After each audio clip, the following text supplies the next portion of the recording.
Tinataas po natin ang sweldo.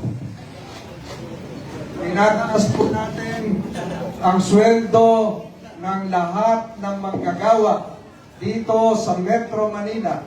Makikinabang po ay 1.1 million daily wage earners.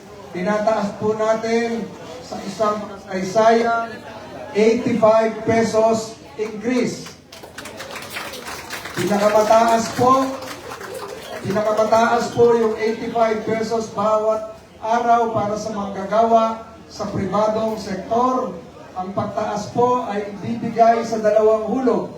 60 pesos effective July 19, 2026 at 25 pesos sa Enero 2027. Kapag ganap nang naipatupad ang lahat ng hulog, ang daily minimum wage sa Metro Manila ay aakyat mula 695 pesos tungo sa 780 pesos per day para sa non-agricultural sector.